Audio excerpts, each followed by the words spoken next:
이번 이슈 짚어보는 시간입니다. 조차가 파헤친다 한국정치학회 이사 조경근 교수님, 부경대학교 정치외교학과 차재건 교수님 모셨습니다. 안녕하십니까? 안녕하십니까? 네, 안녕하십니까? 예, 반갑습니다.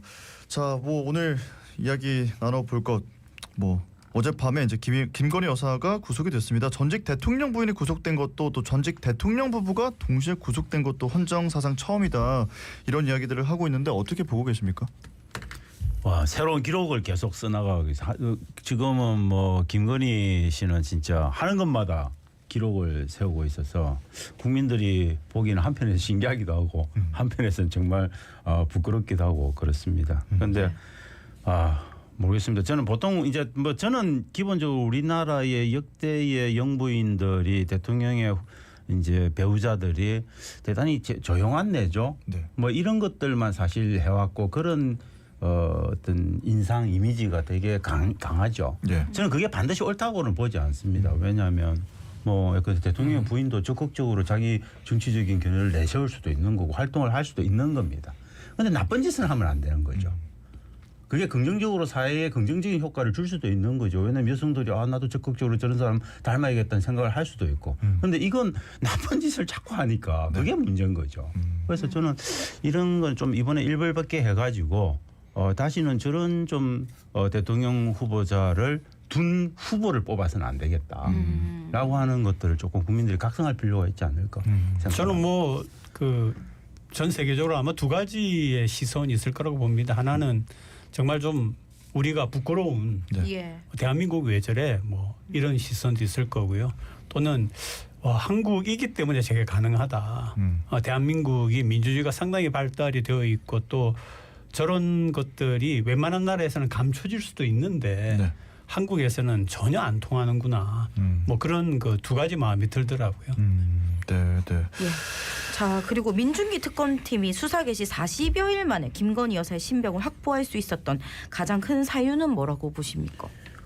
저는 기본적으로 이분이 그러니까 특검팀이 갖고 있었던 전략이 저는 대단히 중요했다라고 봅니다. 특검팀이 사실은 김 여사의 입을 통해서 증거를 확보하고 뭔가 구속시킬 수 있는 사유를 찾는 것 자체를 아예 처음부터 포기했어요. 제가 볼 때는 김 여사가 갖고 있는 김건희가 갖고 있는 어떤 특징에 대해서 너무도 잘 알았던 거죠. 그래서 김건희 씨를 불러서 확인하는 과정은 오히려 그걸 부정하게 함으로써 있는 증거를 부정하게 함으로써 영장 전담 판사한테 이분은 지금 증거인멸의 가능성이 있구나를 오히려 확신시키는 그런 전략으로 갔다. 저는 그게 대단히 중요했고 또 주변을 되게 파고들어서 뭔가 정보를 확보하는 그 어떤 빠르기 이런 것들이 저는 남달랐던 특검팀이 아니냐. 그래서 이런 성과를 낼 수 있었다 그렇게 봅니다. 네. 자, 지금 어제까지 계속 화제가 됐던 부분이 이제 이봉관 서해건설 회장이 6천만 원 상당의 반클리프 목걸이를 구입해서 김건희 여사에게 전달했다라는 취재 자수서를 특검에 제출을 하지 않았습니까? 그래서 목걸이에 대한 거짓 진술이 구속 여부를 갈랐다 이런 해석이 나오고 있는데 이제 마지막에 목걸이를 받았는지 판사가 물어봤더니 김건희 여사가 안 받았다라고 했고 이게 이제 구속을 하는데 결정적인 역할을 했다 이렇게 해석하더라고요. 판사가 그거 딱 하나 물었다고 그러더라고요. 그거 왜 물었겠습니까?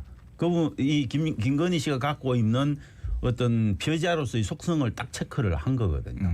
그러니까 너무 생각을 해보세요. 이게 특검이 제출했던 거는 가짜 목걸이와 김건희가 갖다 나왔던 가짜 목걸이와 실제 줬던 진품을 다 갖고 있는 상태예요. 다 증거로 제출되어 있는 상태인데 그 판사 앞에서 거짓말을 하는 사람을 보고 그걸 제가 구속 안 하면 그거는 판사가 아닌 거죠. 이번에 보니까 그 목걸이가 그죠. 그러니까 모조 목걸이도 있었고 진품도 있었고 또 서해건설 같은 경우에는 그 목걸이를 주고받는 그런 과정에서 자기 딸의 사위죠, 그죠? 그 사위를 또 국무총리 비서실장으로 또 해가지고 했더라고요. 그러니까 이게 그런 것들이 다 얽혀 있는 게 이렇게 밝혀졌으니까 한편으로는 오히려 이렇게 밝혀진 게 너무 잘 된 거죠, 사실은. 이게 묻혀가면 어떻게 되겠습니까, 앞으로. 그리고 여전히 대한민국에 이렇게 매직이지 않습니까? 어떻게 보면은. 그런 게 있다라고 하는 것 자체를 없애 나가야죠. 그러니까 교수님 말씀하신 것처럼 진짜 그 상반된 감정이 드는 게 이런 일이 일어났다니 이런 일이 밝혀지다니 그럼요. 네. 이게 계속 뭔가 반복해서 생각이 드는 것 같습니다. 예. 그런데 이 사업가의 진술에 따르면 김 여사가 먼저 시계를 구매해달라고 요청을 또 했고 특검은 서 씨가 2022년 대선 당시에 윤석열 전 대통령에게도 법정 최고 한도인 1,000만 원 후원한 적이 있고 대통령실 경호를 위한 로봇계 시범 사업에도 참여한 점이 있기 때문에 김 여사가 청탁을 대가로 시계를 이렇게 준 것이 아닌가 의심하고 있지요. 뭐 의심의 정도가 아니고 저는 뭐 명백해지고 있다. 의심의 단계를 이미 지나쳤다. 네. 왜냐하면 김건희 여사가 한 게 초반부터 그리고 거의 후보자 시절부터 시작해가지고 그냥 달라고 요청을 했던 것 같아요. 제가 볼 때. 왜냐하면 내가 대통령 부인으로서 품위를 지키고 바깥에 나가서 보여주기 위해서는 내가 너무 가진 게 없다. 그러니까 그걸 좀 채워달라. 당연히 채워달라고 이야기하는 건 거꾸로 말하면 채워주면 내가 그 반대에 거꾸로 주겠다는 거하고 똑같잖아요. 그러면 이런 것들은 그렇게 로비하고 싶어하는 사람들이 정말 기다리는 멘트를 다 계속 날려준 거예요. 그래서 제가 볼 때는 여기 서씨라고 하는 사업가로부터 만 받았던 건 아니었던 것 같다. 너무도 많은 곳에서 너무도 다량으로 다회에 걸쳐서 반복적으로 받아왔던 게 아닐까. 저는 그런 것들이 하나 둘씩 밝혀질 가능성이 매우 높다 그렇게 봅니다. 뭐 시계도 제가 찾아봤습니다. 이게 얼마 차인가 찾아봤더니 5천만 원인가 4천만 원인가 그렇더라고요. 예, 시계가. 네. 바세론 콘스탄틴이라고. 저는 시계는 너무 이쁘더라고요. 그런 시계 한번 정말 쳐봤으면 좋겠다는 생각은 들지만 너무 이뻐서 거기에 좀 유혹이 되셨나 하는 생각이 드는데 너무 고가죠. 그러니까 지금 말씀하시는 거 들어보면은 뭐 정말 한 건에 있는 걸 어렵게 수사해서 밝혀냈다라고 하기보다는 많은 것들이 있기 때문에 그 중에 하나가 드러난 걸 것이다 이런 말씀이신 빙산의 거죠? 완전히 일각이고 그걸 다 밝혀내려면 저는 세월이 꽤나 많이 걸릴 거다. 국민들이 아마 지쳐서 제가 볼 때는 그만 밝히라고 아마 하소연하지 않을까 싶습니다. 예, 자 이제 특검이 집사 김혜성 씨에 대한 신병도 확보를 하면서 남은 의혹 사건들에 대한 수사에 속도를 내지 않을까 싶은데요. 지금 뭐 40여일 만에 이렇게 흘러가고 있는 상황이기 때문에 앞으로 어떻게 될지 두 분의 전망도 궁금합니다. 저는 김혜성 씨 같은 경우는 지금 벌써 어젯밤에 체포됐는데 체포돼가지고 부르라고 하니까는 기본적으로 지금 완전히 다 부인하는 거 아닙니까? 예. 전혀 부인하고 자기가 갔던 이유도 뭐 언닉하기 위해서 갔던 게 아니고 원래 계획이 있었다 이렇게 이야기해서 김혜성 씨는 아마 거의 모든 것 다 부정하고 그거는 김건희 씨하고 아마 이미 저는 입을 맞춘 상태다. 그래서 그 입 맞춘 방식대로 갈 건데 문제는 특검이 갖고 있는 모든 증거들이 김혜성 씨한테 아마 압박을 하게 되면 김혜성 씨가 어느 순간 포기하게 될 거다. 그때부터는 이제 자기가 했던 그러니까 집사로서 했던 모든 것들을 다 풀어놓게 되면 그때 저는 김건희 씨가 했던 악행의 모든 전모가 다 드러날 가능성이 있는데 그건 특검이 갖고 있는 열쇠. 그러니까 김혜성을 압박할 수 있는 그 열쇠가 뭐냐. 뭐 이게 이제 굉장히 중요하겠죠. 기자는 들어와 가지고 이제 그 뭐 TV가 있고 기자들이 있고 한 가운데서 왜 본인이 한마디 하고 조사받으러 들어가지 않았습니까? 그때 한마디 하는 그걸 유심하게 제가 들었거든요. 그랬더니 다른 얘기는 안 하고 나는 잘못이 없다 그렇게만 얘기했어요. 그러니까 뭐 예를 들면은 뭐 누구도 잘못이 없고 누구도 잘못이 없다가 아니라 나는 잘못이 없다라고 얘기를 했으니까 뭔가가 오히려 있지 않나. 들어가서 조사를 받을 때에는 나는 뭐 예를 들면은 뭐 당연히 하는 걸로 생각을 했다든지 시킨 대로 했다든지 뭐 그런 진술이 나오지 않을까 하는 생각이 들더라고요. 그러니까 짧은 그 한마디에 담겨있는 속뜻을 좀 생각해 볼 수 있다. 근데 뭐 김혜성만 집사 노릇을 했던 게 아니고 한종호라고 하는 이제 용산 대통령실에 있었던 그 비서관도 사실은 되게 큰 역할을 했기 때문에 저는 그런 사람들을 다방면에 압박을 하게 되면 결국 전모는 드러날 거다 그렇게 봅니다. 예. 자 그리고 윤석열 전 대통령의 내란 우두머리 혐의 재판의 당사자인 윤 전 대통령이 또다시 출석하지 않았습니다. 이에 윤 전 대통령 없이 벌석 재판을 진행하기로 했는데 윤 전 대통령이 계속해서 요래 출석하지 않는 이유는 뭘까요? 나가봤죠 뭐 말해봤자 저는 이미 포기하신 분이다. 자기 스스로를 방어할 무기도 없고 방어하는 것 자체가 의미가 없다. 저는 이런 판단을 좀 했을 가능성이 굉장히 높지 않느냐. 결국은 이건 어떤 증거나 이런 것들로 재판 과정에서 자기를 보호할 방법은 없기 때문에 제가 볼 때 버티기를 통해서 바깥에 있는 자기를 지지하는 윤어게인을 외치는 지지자들한테 나는 버티고 있다. 라고 하는 그 메시지를 던지기 위해서 저는 이런 걸 하고 있지 않는가 하는 생각을 합니다. 근데 뭐 윤 어게인 하는 사람들이 그렇게 뭐 길게 가시겠습니까? 그렇죠. 네, 그 숫자가 계속 줄어들고 있고 네. 그분들도 결국 한편에 다른 한쪽의 귀를 통해서는 이 재판이 진행되고 조사가 진행되는 그런 과정에서 실제로 어떤 일이 벌어지고 있는가 하는 것들에 대해서 듣고 있는 게 있으실 거라고 저는 생각을 합니다. 네. 네. 자, 이렇게 이제 걸석 재판으로 진행이 될 텐데 이런 방식의 이제 재판에 대해서는 좀 어떻게 될 거라고 보고 그래서 계세요? 재판을 안 하는 게 맞죠. 그렇지만 뭐 피의자 본인이 안 하겠다라고 이야기를 하면 재판에 임하지 않겠다는 방법이 없는 거잖아요. 그럼 입을 열 수도 없는 거고 우리가 진술 조사 과정에서 진술 거부권도 있는 거고 네네. 인권 차원에서 주어진 모든 것들을 다 활용해서 안 하겠다고 하면 방법 없는 거예요. 그런데 문제는 이제 이 재판부 내란 이제 관련한 이 사건의 재판부가 이야기했듯이 그렇게 당신이 걸석하면 당신한테 손해다. 네. 이 명백한 메시지를 판사들이 주고 있거든요. 네. 저는 그것에 좀 주목할 필요가 있다. 그렇게 봅니다. 예. 네.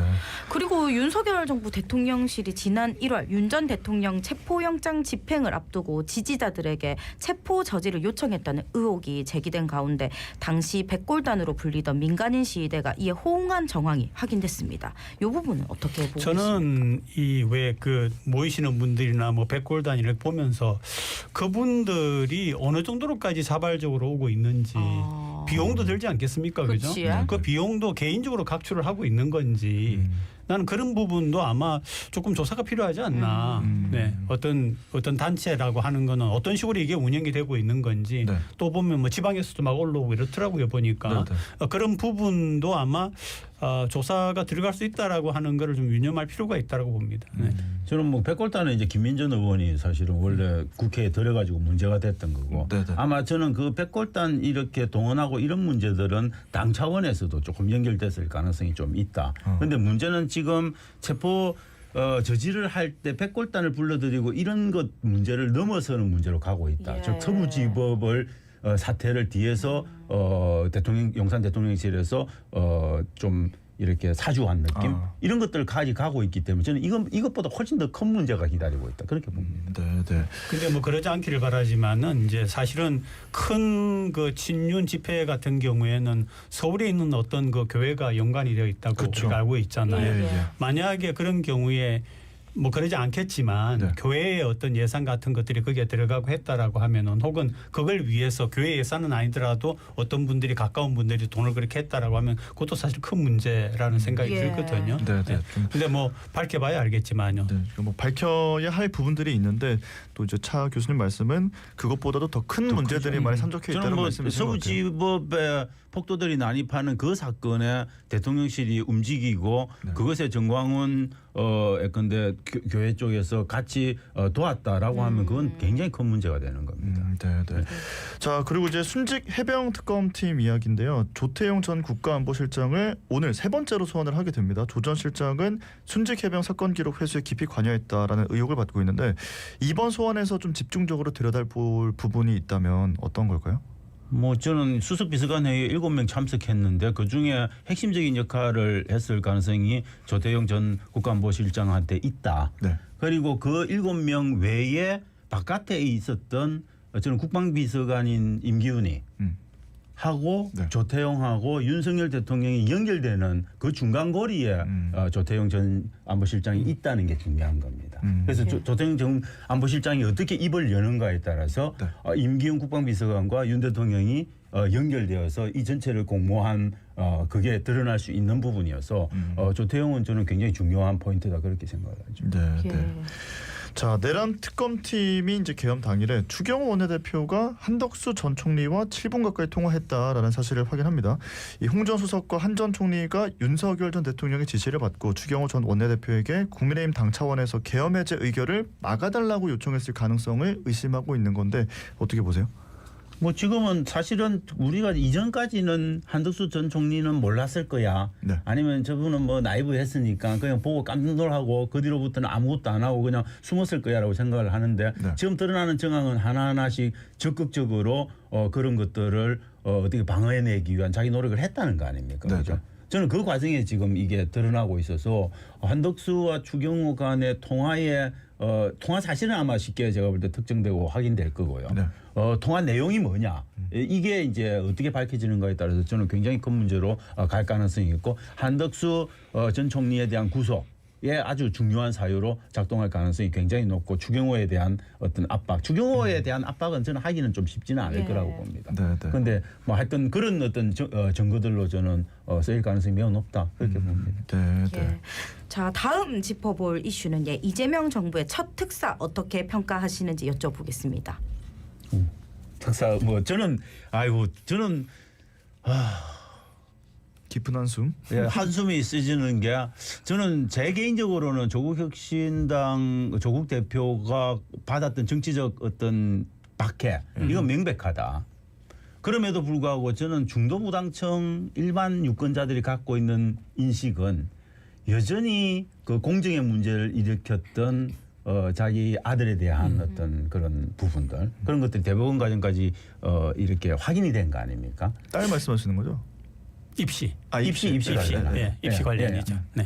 그래서 저는 조국 대표가 대법원까지 갔던 그 문제에 대한 중도무당청의 인식을 좀 돌아볼 필요가 있다. 그건 여전히 제가 볼 땐 중도무당청은 그래도 대법원까지 확정된 건 그냥 범죄 사실이 확인된 거야 이렇게 생각할 가능성이 매우 높다고 봅니다. 그래서 그 부분이 조금 안타까운 부분이 있는 거고 조국 대표하고 이제 다른 사람들을 이렇게 최광욱 전 의원이나 이런 분들을 같이 풀어주려고 보니까 균형을 맞춰야 되니까 송원석 국민의힘 원내대표가 요구했던 것들 다 들어준 거거든요. 그렇죠. 그런데 그 세 분의 지금 명함 그 면면이 국민들로서는 받아들이기 어려운 사람들이에요. 제 제목들이 7년 4년씩 다 받은 분들인데 전부 다 부패 혐의로 다 받은 분들. 그분들하고 함께 내놓으니까 저는 80만 가까운 민생사범들을 다 풀어준 이 대사면이 빛이 좀 바랬다. 저는 그렇게 봅니다. 그리고 그 조국 대표를 풀어준 거는 내년 지방선거하고 상관이 있는 것 같아요. 그렇죠. 네네. 그래서 뭔가 사실은 이게 여야의 대결로 나가는데 내년 선거 같은 경우에서는 오히려 초점이 국민의힘에 대한 초점은 흐려지고 조국 혁신당하고 민주당이 어떻게 서로 이렇게 경쟁하면서 협력하고 하느냐 쪽으로 초점이 가게 되면은 지방선거 자체의 관심도가 지금 현재의 그 국민의힘에 대해서는 굉장히 떨어지는 그런 어떤 정책인 효과도 있을 수가 있기 때문에 단순히 조국 대표를 그냥 핍박을 받았기 때문에 이렇게 풀어주기보다는 분명히 모든 정책인 움직임에는 정책인 계산이 있기 때문에 저는 지방선거와도 상관이 있지 않겠는가 그런 생각을 언뜻 해봤습니다. 저는 정치공학적인 관점에서는 풀어주는 게 안 맞다 그렇게 봅니다. 그래서 뭐 지금 이제 바깥에서 이걸 평가하는 일반적인 시민들이 생각이 야 그래도 정말 대인배다 이재명 대통령은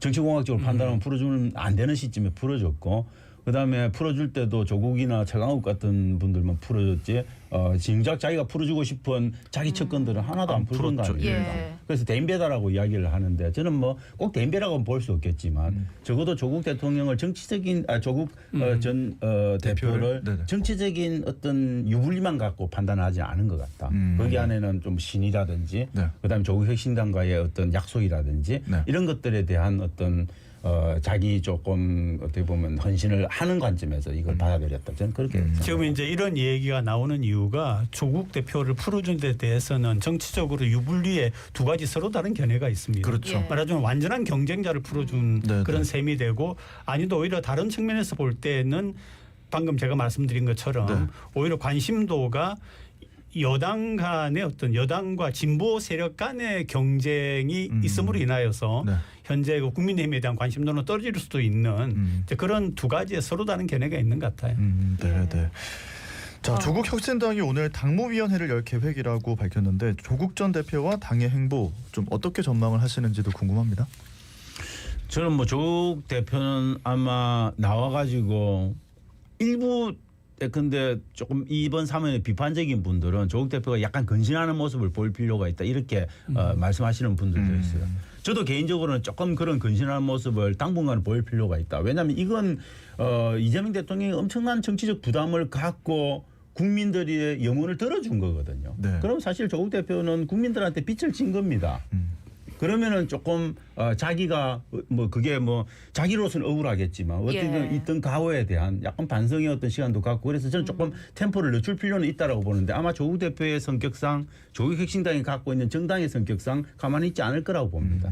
그 움직임이 저는 이재명 대통령과 민주당한테는 엄청난 부담이 될 가능성이 매우 높다 그렇게 봅니다. 아마 개혁을 앞세워서 계속 밀고 나갈 거고요. 그러면 민주당 안에는 또 개혁지향적인 지금 대표가 정청래 대표가 나온 거 아닙니까? 예. 그럼 그런 것들이 뭐 사회 대개혁의 어떤 큰 방향들을 털어내고 몰아치기 시작하면 그건 중도 보수화를 지향하던 이재명 대표의 흐름은 이재명 대통령의 어떤 생각과는 조금 또 다르게 좀 배치되는 거죠. 나는 그런 속에서 혼란이 만들어질 가능성 이런 것들이 조금 연면스러운 부분도 있다 그렇게 봅니다. 그러니까 아예 조국 전 새로운 좀 대표- 혼란이 생길 수 있다는 예. 말씀이시네요. 네, 조국 전 대표가 이제 신중해야 된다라고 하는 거는 뭐 다 아시겠지만은 잘못이 없었던 건 아니거든요. 예. 다만 이제 수사라든지 이런 것들이 과했다라고 하는 거죠. 네. 국민 정서에서는 그래서 특히 이제 이게 이제 자녀 입시 비리이기 때문에 얼마나 그 부분은 국민들 전체가 예민합니까? 그치요. 그래서 잘못이 없었던 건 아니고 다만 좀 정권이라든지 여러 개 정치적인 상황에서 과도하게 네. 그런 이제 수사를 받고 했다라고 하는 부분이기 때문에 아마 본인도 그걸 알고 신중하게 움직이지 않을까 싶습니다. 네. 예. 자 그러면 향후 범여권의 정치 지형에 어떤 변화가 생길까요? 저는 법여권은 되게 좀 계산식 조국 전 대표가 이렇게 석방되면서 사면 복권되면서 좀 더 복잡한 방정식이 생겨났다. 그렇게 봅니다. 그래서 저는 앞으로 아마 조국 전 대표가 제일 좋은 건 민주당 입장에서 제일 좋은 거는 조국 전 대표와 조국 혁신당이 그냥 민주당하고 합당해서 같이 가는 게 가장 편한 겁니다. 유권자들한테 어떤 헷갈리는 신호도 없고. 그런데 만약에 따로 떨어져서 간다. 그 속에서 지방선거를 치른다 했을 때 저는 조국 전 대표가 갖고 있는 어떤 정치적 상징성 이런 것들 때문에 민주당이 호남이라든지 어떤 부산을 포함한 이 영남 지역에서 후보를 내고 어떤 단일한 선거의 어떤 대우를 만들어 나가는데 상당한 어려움을 겪을 가능성이 저는 있다라고 봅니다. 그래서 어떻게 보면 뭐 그런 딜을 해야 될지도 모르죠. 호남의 상당 부분을 경쟁 상태로 그대로 두고 조국 혁신당과 민주당이 경쟁하게 하고 대신 영남 일부 지역, 부산 같은 이런 지역에서 조국 혁신당으로부터 단일화의 어떤 그걸 받는다든지 이런 대단히 정치공학적인 유권자들이 보기에는 정치공학적인 그런 딜을 해야 되는 과정이죠. 그런데 그런 것들이 유권자들한테 저는 좋게 보일까요? 굉장히 나쁘게 보일 가능성도 있다는 겁니다. 네, 그런 네. 부분들이 저는 좀 염려스러운 부분이다. 민주당의 입장에서는 그렇게 네, 봅니다. 네. 자 이렇게 좀 짚어드렸고 국민의힘 상황을 좀 잠시 보고 싶습니다. 어제 불경 부산 합동 연설회가 있었는데 뭐 찬탄 찬반 이렇게 계속 사실은 이제 해야 되는 얘기보다는 이제 그렇게 좀 계속 얘기 흘러가는 모습이고 전환길에 늪에 빠진 거 아니냐 이런 상황들로 좀 보이는데 두 분 어떻게 보고 계세요? 어제는 저는 그런데 원래는 네. 전환길 씨가 네. 와가지고 아마 그 판을 대구에서처럼 엎을 거라고 생각을 했어요. 네, 그러진 그런데 않았죠. 이제 국민의힘이 빠르게 이제 딱 이렇게 제지를 하면서 네. 또 전환길 씨가 이번에는 받아들였어요. 그래서 아마 바깥에서 오기는 왔는데 제가 알기로는 유튜브 방송만 라이브 하고 방송 정도만. 넘어간 것 같아요. 예, 예. 그래서 저는 생각보다는 그래도 잘 정리됐다라고 보는데 문제는 그 안에 있는 사람들이 이 전환기를 밖에 있는 전환기를 놓고 계속 자기 편으로 넣으려고 하는 그런 모습들이 보이는 거죠. 윤핵인의 어떤 그런 메시지들을 담으면서 저는 그 부분이 문제라고 봅니다. 그럼 당이 전체적으로 정리를 했으면 아예 전환기를 없는 그런 전당대회로 가야 되는 거죠. 그죠, 그런데 그죠. 그렇게 가지는 못해요. 네. 저는 이게 국민의힘이 지금 갖고 있는 가장 큰 딜레마다. 문제다. 딜레마다 그렇게 봅니다. 근데 그게 문제라고 이야기하기도 전에 수준이죠. 그렇죠. 수준이죠. 문제가 아니고 수준이죠. 전환길이라고 하는 사람 우리가 이제 둘 다 정치학자 아닙니까? 그렇죠. 예. 정치학자들이 보는 견해에서는 뭐 무슨 말인지도 모르겠고 도대체 왜? 저런 얘기를 듣고 있는 것 자체가 네. 이해가 안 되는 상황인데 거기에 대해서 소위 대한민국의 그래도 해방 이후에 네. 이루어왔던 그런 여당의 어떤 명맥이라는 점에서는 수준이다. 저는 그런 얘기밖에 못 하겠어요. 네. 예. 자 마지막 질문 하나 드리고 싶습니다. 시간 이제 1분 정도 남았는데 한미 정상회담이 이제 25일에 있을 거다 이렇게 얘기가 되고 있거든요. 뭐 의제들이 다양할 텐데 이번 회담에서 좀 주목할 점 짚어주시면. 가장 중요한 거는 뭐 누가 뭐래도 지금 현재로서는 대중국 관계를 우리가 정말 손해보지 않게 잘 정리를 해야 되고요. 네. 또 안보 분담 같은 경우에도 우리가 잘 정리를 해서 손해를 안 봐야죠. 네. 저는 그것보다도 좀 더 중요한 거는 저는 23일 날 네. 조금 지금 아직 미정인 상태인데 이시바를 만나고 네. 트럼프를 만나냐. 저는 이게 굉장히 중요한 메시지가 있다 그렇게 네. 봅니다. 그래서 네. 저는 그 부분이 굉장히 조금 되게 관심이 많이 가는 대목이다. 저는 만나고 가야 된다 이런 생각을 하고. 다음 주에 또 이어서 좀 더 이야기를 나눠보도록 하겠습니다. 오늘은 두 분 여기서 보내드릴게요. 고맙습니다. 고맙습니다. 네, 한국정책계 이사 조경근 교수님과 부경대 정치외교학과 차재건 교수님 함께했습니다. 이곳에 살면 모든 것이 가까워지는